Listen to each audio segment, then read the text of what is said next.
नमस्कार आप सभी को, स्वागत है आपका हमारे इस प्लेटफ़ॉर्म पर। आज के इस वीडियो में हम लोग चर्चा करेंगे एनवायरनमेंट की यानी कि बायोडायवर्सिटी की, ठीक? आपकी जो लेखपाल की परीक्षा होने वाली है, इसमें 10 अंक आ रहे हैं और वहाँ आपका सिलेबस दिया गया है अभयारण्य, आर्द्र भूमियाँ और अन्य संरक्षित क्षेत्र। इन्हीं के कुछ पीवाईक्यूज़ करेंगे और ये सारे के सारे पीवाईक्यूज़ आपकी किसी न किसी परीक्षा में पूछे गए हैं, चाहे सीडीएस हो या फिर आरओ एआरओ हो या यूपी पीसीएस की परीक्षाएँ हों, उनमें पूछे गए हैं। इसको शुरू करें, लेकिन इससे पहले 2-3 जानकारियाँ आप देख लो। अगर आप लेखपाल की तैयारी कर रहे हैं, तो लेखपाल के लिए इसके बैच हमारे एप्लीकेशन पर चल रहे हैं, ठीक है? तो आप चाहें तो इन बैचेस से जुड़ सकते हैं और कूपन कोड है KD25 इसका इस्तेमाल कर लीजिए। इसके अलावा और भी कई सारे बैचेस आपको मिल जाएँगे हमारी एप्लीकेशन पर। तो चलिए शुरू करते हैं क्वेश्चन नंबर 1 से। सवाल नंबर 1 कह रहा है कि मृगावनी राष्ट्रीय उद्यान, ये भारत के किस राज्य में अवस्थित है? मृगावनी राष्ट्रीय उद्यान पूछा गया है उत्तराखंड आरओ-एआरओ में 2024 में। मिज़ोरम में तो ये है नहीं, ना ही केरल में है, ये है तेलंगाना में। तेलंगाना। अच्छा इसमें कुछ महत्वपूर्ण बातें आप याद रखोगे। मैं अगर बात करूँ नेशनल पार्क की, राष्ट्रीय उद्यान, तो कौन-सा है? मृगावनी, ठीक है? मृगावनी राष्ट्रीय उद्यान इसके बारे में एक बात ध्यान रखना, एक तो ये तेलंगाना में है, तेलंगाना में कहाँ पर है? तो आप बताओगे हैदराबाद में, तेलंगाना में हैदराबाद में है और ये नेशनल पार्क बना कब? 1994 में ये नेशनल पार्क बना था। 1994 में इसको नेशनल पार्क का दर्जा दिया गया और यहाँ पर कई सारे जानवर पाए जाते हैं। जानवरों की अगर हम बात करें तो यहाँ पर खरगोश है, जंगली बिल्ली है, सिवेट है, चूहा है, साँप है और भी कई सारे जानवर। तो 2-3 बातें यहाँ से ध्यान रखो, ये तेलंगाना में है। इसके अलावा क्वेश्चन नंबर दूसरे में आओ। सेकंड में कह रहा है कि ये युग्म दिए हैं, कह रहा है कौन-सा युग्म है जो सुमेलित नहीं है? सिमलीपाल उड़ीसा में है, बिल्कुल ठीक है। बांदीपुर कर्नाटक में है, ये भी सही है। राजाजी उत्तराखंड में है, ये भी सही है। लेकिन पिन वैली क्या ये जम्मू कश्मीर में है? नहीं, पिन वैली जम्मू कश्मीर में नहीं है, बल्कि पिन वैली है हिमाचल प्रदेश में, ठीक है? मैं बात कर रहा हूँ पिन वैली की। पिन वैली, ये है कहाँ पर? ये है हिमाचल प्रदेश में। हिमाचल प्रदेश में कहाँ है? तो आप बताओगे ये है लाहौल स्पीति में। लाहौल स्पीति यहाँ पर है। तो क्या आप बता सकते हो इसे नेशनल पार्क का दर्जा कब दिया गया था? इसे दर्जा मिला था 1987 1987 में और यहीं पर हिमाचल प्रदेश में ही लाहौल स्पीति में ही एक अभयारण्य है। ये अभयारण्य भी आपके एग्जाम में पूछा जाता है। नाम है किब्बर, किब्बर अभयारण्य। ये भी कहाँ पर है? यहीं है हिमाचल प्रदेश में, ठीक है? तो डी पार्ट गलत होगा यहाँ पर। क्वेश्चन नंबर तीसरे में आ जाओ। थर्ड क्या कह रहा है? कह रहा है कि ये दिए हैं सूची 1 और सूची 2। एक तरफ रामसर स्थल दिया है और एक तरफ राज्य दिया है। रुद्र सागर, अच्छा इनका मिलान करना है। रुद्र सागर कहाँ पर है? पता है आपको? रुद्र सागर पड़ेगा त्रिपुरा में। हरिके, ये कहाँ पर है? ये पंजाब में है। हरिके डैम, हरिके झील कहाँ है पंजाब? ये है। दीपोर बिल ये कहाँ पर है? ये असम में पड़ेगा। सेकंड में मैच करा दो। वेम्बानड ये केरल में है। तो अब आप यहाँ से मैच करा लेना। मैं रामसर स्थल के बारे में कुछ महत्वपूर्ण जानकारियां आपसे साझा कर लूं। देखो, मैं बात कर रहा हूँ रामसर कन्वेंशन की। रामसर कन्वेंशन, महत्वपूर्ण जानकारियां याद रखो। ये क्यों हुआ कन्वेंशन? जो जलग्रस्त भूमियां होती हैं या हम कहें आर्द्र भूमियां होती हैं, उनके संरक्षण के लिए ये एक समझौता है। अर्थात ये है एक समझौता। इसके संरक्षण के लिए जलग्रस्त जलग्रस्त भूमि के लिए, ठीक है? और ये जो रामसर शहर है, ये शहर है, ये है कहाँ पर? किस देश में है? ये ईरान का एक शहर है और यहीं पर सम्मेलन हुआ था। एक सवाल मेरा और है। सवाल ये है कि ये सम्मेलन हुआ था, क्या मुझे बता सकते हो ये हुआ कब सम्मेलन? इसकी तारीख याद रखो 2 फरवरी को, 2 फरवरी 1971 में। इसी वजह से 2 फरवरी को मनाया जाता है आर्द्र भूमि दिवस, आर्द्र भूमि दिवस, ठीक है? याद रखोगे। अच्छा, ये जो रामसर शहर है, ये एक सागर के समीप है। हालाँकि ये सागर है नहीं, बस इसका नाम है सागर। ये है कैस्पियन सागर, कैस्पियन सागर। किसके नज़दीक है? तो आपसे पूछे कि ये किसके नज़दीक है? तो आप बताओगे कैस्पियन सागर के, ठीक? दरअसल ये कैस्पियन सागर के दक्षिणी तट पर अवस्थित है। तो सम्मेलन होता है 1971 में। ये सम्मेलन लागू कब हुआ? लागू कब हुआ था? भाई हुआ तो 1971 में है। लागू हुआ था समझौता 1975 में। एक वर्ष और है 1982। ये वर्ष भी आपको याद रखना है 1982 में इसमें भारत शामिल हुआ था। और एक वर्ष है 1987। ये वर्ष भी आपको याद रखना है। क्या हुआ इस दिन? इस वर्ष क्या हुआ? इस वर्ष हुआ ये कि एक कार्यक्रम है जिसे कहते हैं राष्ट्रीय दलदली भूमि संरक्षण कार्यक्रम। ये 1987 से चल रहा है। तो ये कुछ महत्वपूर्ण जानकारियां हैं रामसर कन्वेंशन से संबंधित। इससे बाहर सवाल नहीं पूछे जाते हैं। बस इतनी बातें याद रखो। ठीक है? और आगे बढ़ो जरा। क्वेश्चन नंबर चौथे में आ जाओ। फोर्थ में कह रहा है कि भारत के निम्नलिखित राष्ट्रीय उद्यानों को पूर्व से पश्चिम की ओर सजाइए। अब इस प्रकार के सवाल आप तभी कर पाओगे जब आपका मैप कंप्लीट हो, नक्शा कंप्लीट हो। तो कौन कौन से दिए हैं देखो जरा। नेशनल पार्क दिया है जिम कार्बेट, ये है उत्तराखंड में। आपको लोकेशन पता होनी चाहिए कि कौन सा कहाँ पर है स्टेट। कांगेर घाटी कहाँ पर है? ये कांगेर घाटी है छत्तीसगढ़ में। रोहिला ये कहाँ है? ये है हिमाचल प्रदेश में। और वेलावदर ये है गुजरात में। ठीक। अब जरा यहाँ पर आओ, मैं आपको एक मैप में लिए चलता हूँ। इसको ध्यान से देखो। यहाँ पर कुछ इस प्रकार से ये भारत आपको मिलेगा। ठीक है? ये कुछ ऐसा मिलेगा आपको भारत। अब यहाँ पर ध्यान से देखो। ये जो आपको क्षेत्र दिख रहा है, यहाँ पर ये क्षेत्र मिलेगा उत्तराखंड। और यहीं पर मिलेगा हिमाचल प्रदेश। यहाँ पर उत्तराखंड में मिलेगा, यहाँ पे हिमाचल प्रदेश में मिलेगा। और ये जो क्षेत्र है ये मध्य प्रदेश है। और मध्य प्रदेश में ही यहाँ पर छत्तीसगढ़ मिलेगा। ये है छत्तीसगढ़, ये है उत्तराखंड, ये है हिमाचल प्रदेश। और यहाँ पर ये बड़ा सा क्षेत्र मिलेगा गुजरात। ठीक। अब यहाँ पर नेशनल पार्क कहाँ-कहाँ थे? उत्तराखंड में, हिमाचल प्रदेश में, छत्तीसगढ़ में और गुजरात में। तो अब जरा यहाँ केवल और केवल आपको लोकेशन देखनी है। छत्तीसगढ़ को देखो, ये उत्तराखंड से भी पूर्व की तरफ है। और उत्तराखंड उसके बाद नंबर आएगा, यानी पूर्व से पश्चिम की तरफ आपको चलना है तो सबसे पहले आपको छत्तीसगढ़ मिलेगा। फिर जब आप चलोगे तो आपको उत्तराखंड मिलेगा पश्चिम की ओर चलने पर। फिर हिमाचल प्रदेश मिलेगा और इसके बाद फिर गुजरात मिलेगा। और सबसे पहले छत्तीसगढ़। कहाँ का है राष्ट्रीय पार्क? छत्तीसगढ़। ये हो जाएगा पहले नंबर पर, यानी पहले आएगा दूसरा, फिर आएगा उत्तराखंड, फिर इसके बाद आएगा हिमाचल प्रदेश तीसरा, और इसके बाद आएगा गुजरात यानी चौथा। 2 1 3 4 बी पार्ट सही होगा। ठीक है? आपको मैप तैयार रखना है। क्वेश्चन नंबर 5वां देखो। कह रहा है कौन सा युग्म सही सुमेलित नहीं है? युग्म कौन से हैं? 1 मिनट, मैं युग्मों के पास चलता हूँ। सबसे पहला दिया है रामनगर वन्यजीव अभयारण्य। क्या ये उत्तराखंड में है? रामनगर ये उत्तराखंड में तो नहीं है। ये जम्मू एंड कश्मीर में है, वाइल्ड लाइफ सेंचुरी। चक्रशिला कहाँ पे है? असम में है, ठीक है। नाहर ये हरियाणा में है, ये भी सही है। और ये लिखा है केन, ये अरुणाचल प्रदेश में है, ये भी सही है। ए पार्ट गलत हो जाएगा। क्वेश्चन नंबर 6 में आ जाओ। 6 में क्या कह रहा है? भारत में रामसर आर्द्रभूमि स्थलों के बारे में निम्नलिखित कथनों पर विचार कीजिए। रामसर आर्द्रभूमि स्थलों के बारे में अभी हमने आपको बताया था कि रामसर ये कन्वेंशन कहाँ हुआ, कब इसकी बैठक हुई थी, कब अपनाया गया, भारत कब शामिल हुआ। लेकिन इसमें जो ऑप्शन दिए हैं वो ओलिव रिडले कछुओं से संबंधित दिए हैं। अब ये जो ओलिव रिडले कछुआ लिखा है इसके बारे में कुछ जानकारियां मैं यहाँ पर आपसे साझा करता हूँ। देखो, मैंने लिखा ओलिव रिडले। ये है क्या? ये वास्तव में कछुआ है। कछुआ की प्रजाति है। और ओलिव रिडले कछुओं का संरक्षण, इसके संरक्षण की शुरुआत होती है 1974 से, 1974 से। कहाँ पर इसका संरक्षण किया जा रहा है? इसका संरक्षण किया जा रहा है उड़ीसा में। ठीक है? स्थान क्या है? ये प्लेस क्या है? स्थान है गहिर माथा।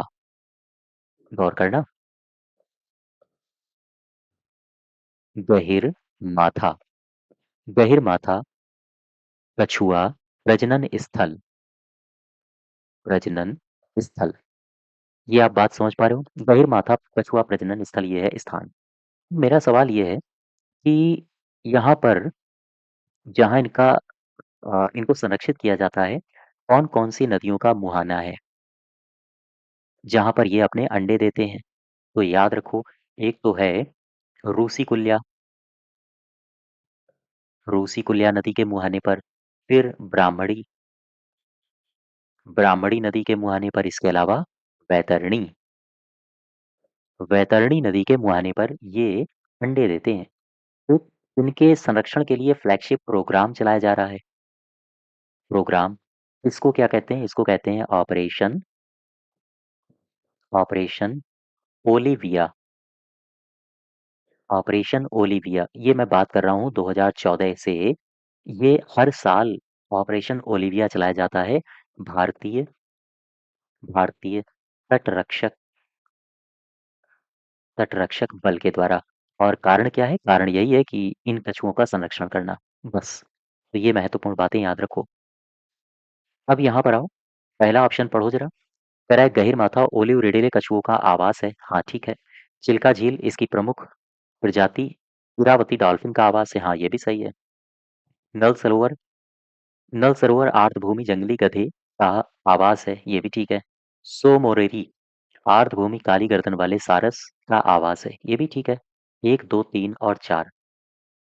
यहाँ पर आओ, क्वेश्चन नंबर 7। कह रहा है निम्नलिखित में से कौन से राष्ट्रीय उद्यान या वन्य जीव अभयारण्य बिहार में है? बिहार में एक तो वाल्मीकि है, दुधवा नहीं है, दुधवा अपने उत्तर प्रदेश में है। गजनेर कहाँ पे है? गजनेर अभी आया था। ये गजनेर है राजस्थान में, राजस्थान में। और भीम कहाँ पर है? ये है बिहार में। तो आंसर हो जाएगा पहला और चौथा, ये पार्ट सही होगा। ठीक है। नेक्स्ट देखो, क्वेश्चन नंबर 8वां। एट में क्या कह रहा है? कह रहा है कि 10 कैप्टिव नस्ल एशियाई विशालकाय कछुए, मुख्य भूमि एशिया में सबसे बड़ी कछुआ प्रजातियों में से एक है। हाल ही में भारत के किस राष्ट्रीय उद्यान में ये छोड़े गए हैं? ये छोड़े गए हैं नतांगकी राष्ट्रीय उद्यान में। इसे इंटांकी भी कह सकते हो। और ये है नागालैंड में, नागालैंड। बिहार पीसीएस 2023 में पूछा गया है, तो आप प्रीवियस ईयर जरूर लगाइए। अब आ जाओ, क्वेश्चन नंबर कौन सा है? 9th। 9 में कह रहा है यूपी पीसीएस 2022 में पूछा गया है, केबुल लामजाओ ये राष्ट्रीय उद्यान है किस झील में अवस्थित है? ये लोकटक में होगा। केबुल लामजाओ कहाँ है? मणिपुर में है। देखो, यहाँ पर आओ जरा। भारत में जब आप नॉर्थ ईस्ट में जाते हो, तो नॉर्थ ईस्ट में ऐसे अरुणाचल प्रदेश, नागालैंड, है ना? फिर इसके बाद मणिपुर मिलेगा, फिर इसके बाद मिजोरम, त्रिपुरा और ये मेघालय और बीच में है असम। तो ये जो क्षेत्र है मणिपुर, मणिपुर, इसी मणिपुर में केबुल लामजाओ है। केबुल लामजाओ, गौर करना। ये जो केबुल लामजाओ है, दरअसल यहीं पर एक झील है जिसको बोलते हैं लोकटक, लोकटक झील। ठीक। और ये किसके लिए फेमस है केबुल लामजाओ? ये फेमस है संगाई हिरण के लिए। संगाई हिरण को ही कहते हैं डांसिंग डियर, इसे डांसिंग डियर भी कहा जाता है। ठीक है। और इसी के बारे में याद रखो, एक सवाल पूछा जाता है कि विश्व का अकेला तैरता हुआ नेशनल पार्क, ये एक नेशनल पार्क है लेकिन कैसा? तैरता हुआ। विश्व का अकेला तैरता हुआ नेशनल पार्क है ये। यहीं पर एक फेमस है शब्द फुमडी, ये भी एग्जाम में कई बार पूछा गया है। फुमडी, ये जो फुमडी है, आपसे अगर पूछा जाए कि ये क्या है, तो आप बताओगे ये वास्तव में तैरते हुए द्वीपों की श्रृंखला है। तैरते द्वीपों की श्रृंखला, इसे कहते हैं फुमडी। ठीक है। मणिपुर के लोकटक में ये पाई जाती हैं। घास वगैरह इनमें सब होता है। तो चलिए खैर, क्वेश्चन नंबर 9th में बी पार्ट सही हो जाएगा। अब आ जाओ 10th में। 10वां क्या कह रहा है? 10th में कहा गया है कि निम्नलिखित में से कौन सा एक नेशनल पार्क इसलिए अनूठा है कि वह फ्लोटिंग वनस्पति से युक्त अनूप होने के कारण समृद्ध जैव विविधता को बढ़ावा देता है। तो फ्लोटिंग की बात आ गई है, फ्लोटिंग की बात आ गई है, तो केबुल लामजाओ सही हो जाएगा। अभी मैंने एक्सप्लेन भी किया है इसके बारे में। क्वेश्चन नंबर 11 में आओ जरा। 11 क्या कह रहा है? 11 बहुत सिंपल है, ध्यान से पढ़ना है इसको। बस केवल और केवल पढ़ते ही आप समझ जाओगे। कह रहा है यदि वर्षावन उष्ण कटिबंधीय वन पृथ्वी के फेफड़े हैं। फेफड़ा का काम क्या होता है? या संबंधी इसका काम होता है। तो कह रहा है कि आर्द्र भूमियां इसके गुर्दे की तरह काम करती हैं। गुर्दा यानी कि किडनी। किडनी। किडनी का काम क्या होता है? आपने जैसे पानी पिया, पानी पीने के बाद शरीर में जो अपशिष्ट होता है, किडनी उसे फ़िल्टर कर देती है, अर्थात ये फ़िल्टर करने का काम करता है, ठीक? और जो भी गंदा वगैरह कुछ होता है, उसे किडनी के माध्यम से फ़िल्टर करके बाहर भेज दिया जाता है, मूत्र द्वार के ज़रिए, ठीक? तो गुर्दे की तरह काम करती हैं, यानी फ़िल्टर की तरह काम करता है। उसी प्रकार पूछ रहा है कि आर्द्रभूमियाँ, ये क्या करेंगी? आर्द्रभूमियाँ भी फ़िल्टर के रूप में काम करेंगी, क्योंकि आर्द्रभूमियाँ गुर्दे के रूप में काम कर रही हैं, यही तो पूछ रहा है। तो फ़िल्टर किसका करेंगी आर्द्रभूमियाँ? पढ़ो ज़रा पहला। आर्द्रभूमियों के जल चक्र में सतही अपवाह, आव मृदा, अतः अंतःस्रवण और वाष्पन शामिल होते हैं। ये ठीक है, आगे बढ़ते हैं और देखते हैं। शैवालों से वह पोषक आधार बनाता है जिस पर मत्स्य, मृदुकवची, पक्षी, सरीसृप, स्तनधारी फलते-फूलते हैं। और आगे बढ़ो जरा। आर्द्रभूमियाँ अवसाद संतुलन और मृदा स्थिरीकरण बनाए रखने में महत्वपूर्ण भूमिका निभाती हैं। और आगे बढ़ो। जलीय पादप बाहरी धातुएं और पोषकों के आधिक्य को अवशोषित कर लेते हैं। ये सही होगा। देखो यहाँ पर फ़िल्टर चल रहा है, फ़िल्टर। जलीय जो पादपों के लिए जो भारी धातुएँ हैं, ये आर्द्र भूमियाँ इसे अवशोषित कर लेती हैं और पोषकों का आधिक्य जैसे ही हो जाता है, सुपोषण की घटना आपने पढ़ी होगी, उसे ये अवशोषित कर लेती हैं, तो वनस्पतियों में गहरा प्रभाव नहीं पड़ता है। डी पार्ट सही हो जाएगा, ठीक है? क्वेश्चन नंबर 12 में आ जाओ, बारह में। बारह क्या कह रहा है? इसमें कहा गया है कि राष्ट्रीय पार्क, अभयारण्य और जीव मंडल संरक्षित क्षेत्रों का निर्धारण निम्नलिखित के आधार पर किया जाता है। किसके आधार पर? वनीय क्षेत्र और मीठा जल संसाधन के आधार पर, पारिस्थितिकीय प्रबंधन संदर्श के आधार पर, जर्म प्लाज्म बैंक और प्राणी विज्ञानीय महत्व के आधार पर, या फिर प्रजाति समृद्धि, विविधता और प्रजाति क्षेत्र के संबंध में। ये सही है। आप जीव मंडल संरक्षित क्षेत्र, इनका सबका निर्धारण कैसे करते हो? प्रजाति समृद्धि के आधार पर करते हो, विविधता के आधार पर करते हो और क्षेत्र संबंध के आधार पर करते हो। डी पार्ट सही होगा। क्वेश्चन नंबर 13 में आओ जरा। कह रहा है भारत में राष्ट्रीय उद्यान, वन्य जीव अभयारण्यों के संबंध में कौन से कथन सही हैं? राष्ट्रीय उद्यानों की सबसे अधिक संख्या कहाँ है? मध्य प्रदेश में। बिल्कुल ठीक है। फिर कह रहा है कि वन्य जीव अभयारण्यों की संख्या सबसे ज्यादा निकोबार में है। ठीक है, एक और दो सही हो जाएंगे। ठीक है। Question number 13। क्वेश्चन नंबर अच्छा, मुझे एक सवाल बताओ। अगर मैं आपसे पूछूं कि राष्ट्रीय जैव मंडल आगार कार्यक्रम, आगार कार्यक्रम, ये शुरुआत कब हुई है? 1986, वर्ष याद रखना। और आगे बढ़ो। क्वेश्चन नंबर मैं लिए चलता हूँ आपको 14 में। 14 कह रहा है रानी झांसी समुद्री राष्ट्रीय पार्क की स्थापना कब हुई थी? सिंपल है। ये स्थापना कब हुई थी? 1994 में, 1995 में, 1996 में या 1997 में? आंसर हो जाएगा 1900, हाँ, 96 में। अब यहाँ पर आओ, दो तीन बातें याद रखना। ये लेटेस्ट अपडेट है राष्ट्रीय वन्यजीव डेटाबेस से संबंधित। दो अवधियां याद रखो। कौन कौन सी? एक 2027 से लेकर, सॉरी 27 नहीं है, 2017 से लेकर 2031, ये एक अवधि आप याद रखोगे। इस अवधि को क्या हुआ, कौन सा प्रोग्राम चलाया जा रहा है, और एक अवधि आप याद रखोगे 2021 से लेकर 2026, इस अवधि में क्या हो रहा है। ठीक है, आओ जरा समझते हैं। 2017 से 2021 कौन सी योजना को कार्यान्वित किए जाने का सरकार का लक्ष्य है?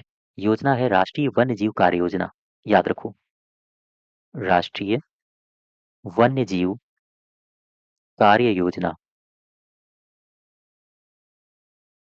अब यहाँ पर आओ, 2021 से 26 की अवधि किसकी है, कौन सी योजना की है? ये है मानव वन्य जीव शमन संघर्ष योजना, याद रखो, मानव वन्य जीव शमन संघर्ष एवं कार्य योजना। ठीक, इसका टाइम पीरियड क्या है और इसका टाइम पीरियड क्या है? दोनों का टाइम पीरियड आप याद रखोगे। यहाँ तक बात समझ पाए? चलो भाई, क्वेश्चन नंबर 14 तो मैंने आपको बता दिया है। ये है कहाँ पे? रानी झांसी समुद्री पार्क मालूम है? ये है अंडमान निकोबार में। 1996 इसका सही होगा। क्वेश्चन नंबर 15 में आ जाओ। 15 15 कह रहा है कि कौन सा नेशनल पार्क पूर्णतया शीतोष्ण अल्पाइन कटिबंध में आता है? तो मानस तो है नहीं, नामदफा भी नहीं है, और न्योरो भी नहीं है, फूलों की घाटी, फ्लावर वैली, ये सही है। ठीक। अब मुझे बताओ ये जो मानस है ये कहाँ पर है? ये है असम में। क्षेत्र भी याद रखो, नामदफा ये ARPR में है। ARPR मतलब अरुणाचल प्रदेश। न्योरा वैली ये है वेस्ट बंगाल में। और फूलों की घाटी ये है उत्तराखंड में। तो डी पार्ट सही होगा। अब आ जाओ, PCS हिमाचल प्रदेश में पूछा गया है 2013 में। एक राष्ट्रीय पार्क में किसको संरक्षण प्रदान किया जाता है? सबको। संपूर्ण पारिस्थितिक तंत्र को इसमें संरक्षित किया जाता है। ठीक है। संपूर्ण पारिस्थितिक तंत्र। मैं एक धारा आपसे पूछता हूँ, मुझे बताओ 1972 का एक अधिनियम आया था। इस 1972 के अधिनियम को कहा जाता है वन्य जीव संरक्षण अधिनियम। वन्य जीव संरक्षण अधिनियम 1972। सवाल मेरा ये है कि भाई ये जो अधिनियम था, इस अधिनियम की कौन सी धारा के अंतर्गत, धारा मुझे बताओ, जिसके अंतर्गत NTPA का गठन किया गया? NTCA क्या है? नेशनल टाइगर संरक्षण प्राधिकरण। तो किस धारा के अंतर्गत इसका गठन किया गया है? इसका गठन किया गया है धारा 38L का क्लॉज 1। ये धारा जरूर याद रखना, धारा 38L1। क्या आप मुझे बता सकते हो NTCA का अध्यक्ष कौन होता है? क्या आप मुझे बता सकते हो NTCA का उपाध्यक्ष कौन होता है? इसका जो अध्यक्ष होता है, याद रखो, चूंकि बात पर्यावरण की हो रही है तो हमारे पर्यावरण मंत्री हो जाएंगे। पर्यावरण मंत्री होते हैं इसके अध्यक्ष। और उपाध्यक्ष कौन होता है? तो पर्यावरण संबंधी जो राज्य मंत्री होता है वो इसका उपाध्यक्ष होता है। वापस आओ, सही उत्तर हो जाएगा ए पार्ट। 17 में आ जाओ जरा। 17 क्या कह रहा है? कह रहा है कि किस वर्ग के आरक्षित क्षेत्र में स्थानीय लोगों को जीव भार एकत्र करने की अनुमति नहीं होती है? ये नहीं होती है राष्ट्रीय उद्यानों में। सिंपल है।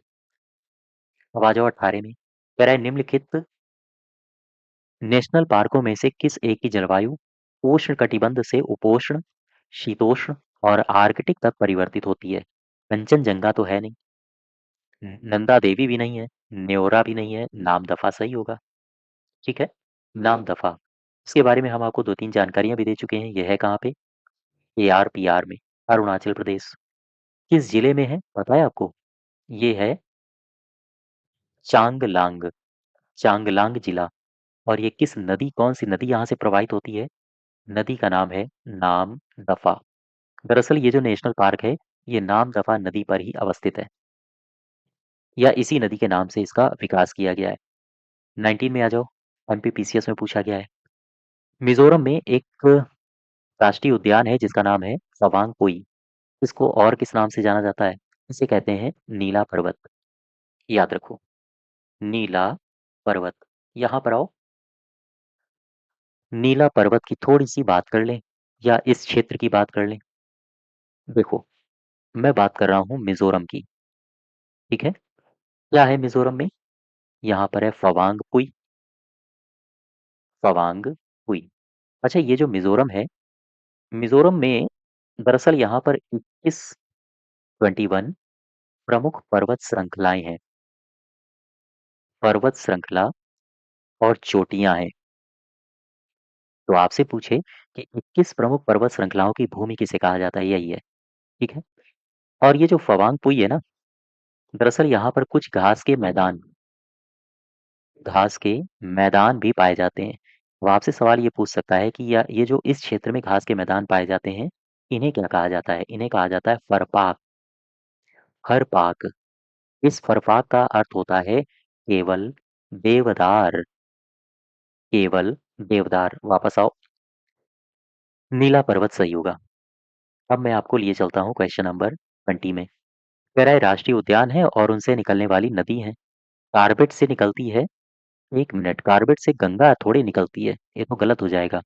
काजीरंगा से मानस निकलती है क्या? ऐसा है? नहीं, ये भी गलत है। कार्बेट से ब्रह्मपुत्र निकलेगी, साइलेंट वैली से कावेरी नहीं निकलती है। सारे के सारे गलत हैं। डी पार्ट इनमें से कोई नहीं। ठीक। तो मुझे ये बताओ कि जिम कार्बेट से कौन सी नदी निकलती है? इसका नाम है रामगंगा। इसी वजह से इसी नदी के नाम पर रामगंगा नेशनल पार्क भी इसको कहा जाता है। इसके अलावा साइलेंट वैली, यहाँ से कौन सी नदी निकलती है? इसका नाम है कुंती पूजा। कुंती पूजा। साथ ही साथ अब मुझे बताओ काजीरंगा, यहाँ से कौन सी नदी है? यहाँ से है ब्रह्मपुत्र। तो ये कुछ बातें हैं, आप याद रखो। क्वेश्चन नंबर 20 तक हमने आपसे डिस्कस कर लिया। अब इसी के आगे और पीवाईक्यूज हम लोग नेक्स्ट डे करेंगे। ठीक है, आज यहीं तक रखते हैं। इसके अलावा इसकी पीडीएफ आपको हम टेलीग्राम में दे देंगे। साथ ही साथ अगर आप हमारे किसी भी बैच से जुड़ना चाहते हैं तो आप एप्लीकेशन में जाके लेखपाल या अदर बैचेस से आप जुड़ सकते हैं। धन्यवाद।